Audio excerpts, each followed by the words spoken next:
होली से एक दिन पहले टूनी गुस्से में अपने घर के कपड़े धुल रही थी कि तभी उसकी सास होली का गाना गाते हुए आती है। होली खिले रघुवीराय मन, होली खिले रघुवीरा।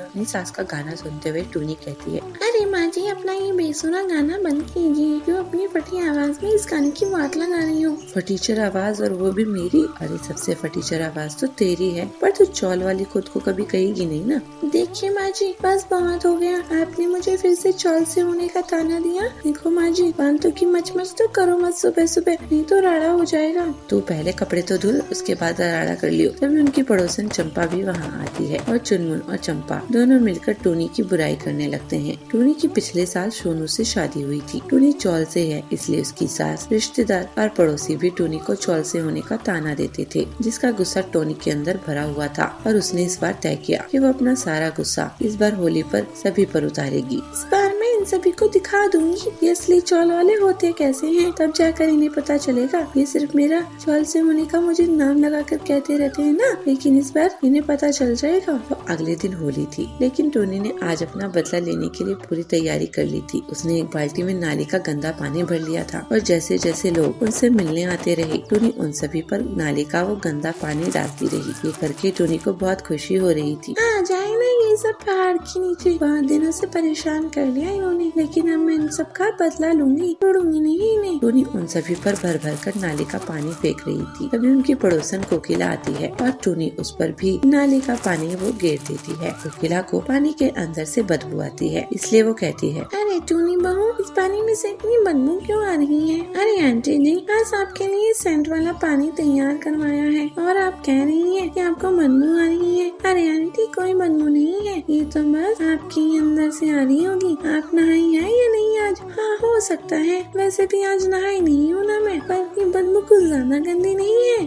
अरे माँ जी, आप नहाई नहीं है ना, इसीलिए आपके अंदर से इतनी गंदी आ रही है। कोई नहीं, आज नहा लीजिएगा। ऐसे ही आज होली के दिन टोनी अपना बदला लेती है।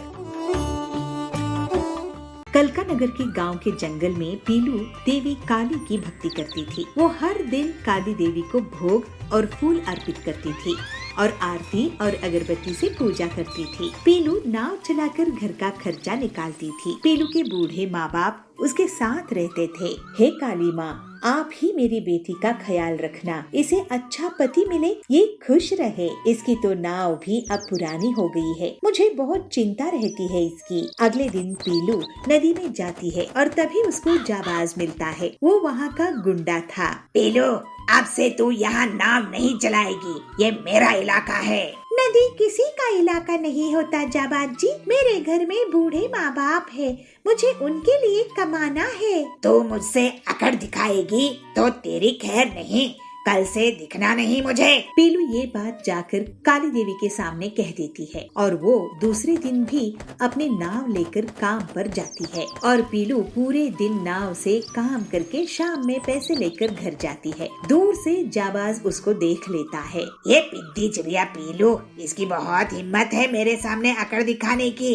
इसको तो मैं अच्छे से मजा चखाऊंगा। पीलू को रास्ते में जाबाज के गुंडे घेर लेते हैं और उससे पैसे छीन लेते हैं। हे माँ काली, ये क्या हो गया? मेरे मेहनत की कमाई ये तो गुंडे छीन कर ले गए।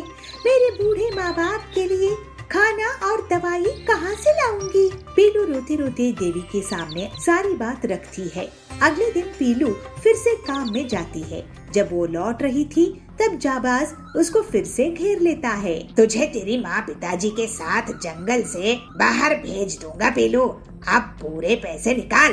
नहीं, मैं तुझ जैसे गुंडों से डरने वाली नहीं हूँ। मेरी माँ काली मेरी रक्षा करेगी। लेकिन जाबाज नहीं रुकता और उससे पैसे छीन लेता है और उसकी पुरानी नाव भी तोड़ देता है।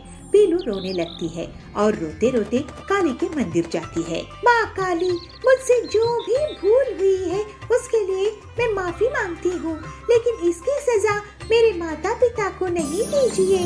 काली माँ प्रकट होती है। बेटी, तूने कुछ भी गलत नहीं किया है, मैं तेरे साथ हुए अन्याय को जानती हूँ। अब तेरा कल्याण करने के लिए समय आ गया है। मैं तुझे एक ऐसी नाव भेंट दूंगी जो कभी किसी ने नहीं देखा होगा। काली देवी पीलू के लिए एक पेडल वाली नाव प्रकट कर देती है। अब तू निडर हो, मैं तेरी रक्षा के लिए आऊंगी। माँ, तुम मुझे आशीर्वाद दो कि मैं तुम्हारी भक्ति से कभी नहीं भटकूं। मेरा आशीर्वाद है बेटी। और फिर वहाँ से देवी अंतर्ध्यान हो जाती है और पीलू घर आकर सारी बात अपने माता पिता से कहती है। उसके माता पिता सुनकर हैरान हो जाते हैं और खुश भी हो जाते हैं। वाह पीलू, ये पेडल वाली नाव कहाँ से लाई हो? ऐसी नाव तो पूरी दुनिया में सिर्फ तुम्हारे पास ही होगी। ये देवी माँ काली का आशीर्वाद है हरिया काका। लेकिन बेटी, जाबाज तुझे इसका नुकसान न पहुँचा दे। जाबाज को काली माँ देख लेगी। वाह, ये नाव तो मुझे पसंद आ गई है। अब मैं ये नाव अपने कब्जे में कर लूँगा। जाबाज और उसके आदमी नाव की तरफ बढ़ते हैं। तभी वो लोग अचानक जमीन में पटकनी खाने लगते हैं, जैसे उन्हें कोई फाड़ कर पीट रहा हो। ये क्या हो रहा है? देवी काली वहाँ प्रकट होती है। मेरी भक्त को सताता है अधर्मी, मैं तुझे नहीं छोड़ूंगी। काली देवी उन्हें जंगल के बाहर फेंक देती है। जय माँ काली, जय जय माँ काली। और उसके माता पिता देवी के आशीर्वाद से सुखी हो जाते हैं। पीलू को अच्छे से लड़के से शादी हो जाती है। अब काली देवी की भक्ति करते हुए पीलू अपने परिवार के साथ खुशी खुशी रहने लगती है। चंपक वन में सुंदर एक गरीब धोबी था। वो लोगों के कपड़े धोता था और कपड़े प्रेस करके पैसे कमाता था। सुंदर शिव जी का भक्त था। वो हर दिन शिव जी को जल चढ़ाता था, बेलपत्री अर्पित करता था। सुंदर की भक्ति इतनी गहरी थी कि वो हर दिन अपने स्त्री को शिव जी के सामने रखकर उनसे आशीर्वाद लेने के बाद काम शुरू करता था। सुंदर अपने बेटे बंटी और बबलू पीलू के साथ रहता था। एक दिन काम करते करते बेहोश हो जाता है। उसे डॉक्टर अब से काम करने से मना कर देते हैं और आराम करने की सलाह देते हैं। लेकिन इस दुर्घटना में उसकी स्त्री टूट जाती है। पिताजी, आपकी तबीयत खराब हो गई है, मुझे बहुत डर लग रहा है। आप इतनी मेहनत करते हैं, लेकिन ये है कि एक नहीं सुनते। आप शिव जी के इतने बड़े भक्त हैं, उनसे कहिए ना कि इन्हें सद्बुद्धि मिल जाए और ये काम करने लगे। बेटी, इस बात के लिए शिव जी को तकलीफ नहीं देते हैं। पहले मैं कोशिश करके देखता हूँ। बंटी बेटा, शिव शंभू का आशीर्वाद ले और अपने परिवार की जिम्मेदारी उठा। तू कुछ कमाता नहीं है और अब मेरी तबीयत के कारण मैं काम नहीं कर पाता हूँ। तू अपने लिए स्त्री खरीद ले। पिताजी, आपके जमाने में ये सब चलता था, अब मैं ये काम नहीं करूँगा। आप किसी का कहना नहीं मानते हो, आप बहुत जिद्दी हो। ये नहीं तो कोई और काम शुरू कर दो। लेकिन बंटी उनकी बात नहीं मानता है और ऐसे ही कुछ दिन बीत जाते हैं। पीलू दुखी हो जाती है तो सुंदर शिव के पास उसको लेकर जाता है। हे भगवान शिव जी, मुझे पता है ये सब आपकी लीला है प्रभु। आप मेरी बहू की प्रार्थना सुनिए। हे शिव शंभू, कृपा करके मेरे पति को सही रास्ते में लाइए। ऐसे में तो हमारा घर बर्बाद हो जाएगा। कृपा करे प्रभु। और शिव जी उसकी भावनाओं को सुनकर प्रकट होते हैं। बेटी पीलू, सुंदर, मेरा बहुत प्यारे भक्त हो आप। बेटी, तू चिंता मत कर, मैं अपने परम भक्त के बेटे को भटकने नहीं दूंगा। मैं उसका कल्याण करूंगा। जो हो भोलेनाथ, आपकी जय हो शिव शंभू। जय हो शिव शंभू जी की। और ऐसे ही एक दिन बंटी जंगल में घूम रहा था। तभी उसे एक साधु बाबा मिलते हैं। बेटा, क्या तुम्हारा नाम बंटी है? प्रणाम साधु महाराज जी, आपको मेरा नाम कैसे पता है? मुझे तो तुम्हारे पिताजी सुंदर का भी नाम पता है और तुम्हारी पत्नी पीलू का भी नाम पता है। मैं बहुत कुछ जानता हूँ। क्या तुम मेरा एक काम कर सकते हो? अगर करोगे तो मैं तुम्हें आशीर्वाद दूंगा। साधु महाराज, आपको नाराज करके मैं शाप नहीं लूंगा। बताइए क्या काम है? और फिर साधु के कहने पर बंटी पत्थर लेकर आता है और साधु के कहने पर वो अलग अलग औजार लेकर उस पत्थर को तराशने लगता है। साधु उसे एक पत्थर की स्त्री बनवा लेता है और फिर उसे कोयला मंगवाकर उसको इस्त्री करवाने के लिए लगा देते हैं। कुछ दिन डर के कारण बंटी इस्त्री करने लगता है और फिर उससे कमाई होने लगती है। फिर एक दिन बंटी साधु से कहता है, साधु बाबा, आपने तो मुझे प्रेस करवाने वाला बना दिया। बंटी, क्या तुम्हें अपने पिता का ख्याल नहीं है? क्या तुम्हें अपनी पत्नी का ख्याल नहीं है?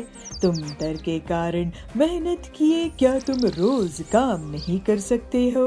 आप कौन हैं? और साधु जी की जगह शिव शंभू प्रकट हो जाते हैं। शिव शंभू जी, माफ कीजिए भगवान, माफ कीजिए, मैं आपको पहचान नहीं पाया। तुम्हारे पिताजी मेरे भक्त है, तुम्हारी पत्नी मेरी भक्ति की। मैं तुम्हारी दुर्गति होने नहीं दे सकता हूँ, इसलिए काम शुरू करो बेटा। घर के लिए, परिवार के लिए, और अपना फर्ज निभाओ, मेरा आशीर्वाद है।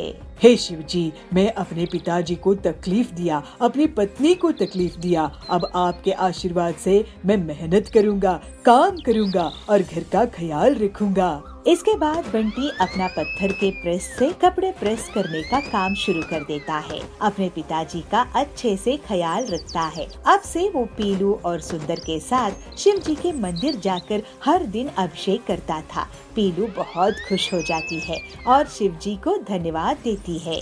बेटा, तू तो शिव जी के आशीर्वाद से बहुत अच्छा काम कर रहा है। अब तू पत्थर की इस्त्री बनाने का काम भी शुरू कर दे। जी पिताजी, आपका ख्याल सही है। भोलेनाथ शिव शंभू महाराज जी की जय हो। और बंटी पत्थर का प्रेस बनाने का काम शुरू कर देता है और बहुत जल्द ही सफल हो जाता है। शिव शंभू जी की आशीर्वाद से उनकी आराधना करते हुए बंटी और उसका परिवार अब खुशी खुशी रहने लगता है।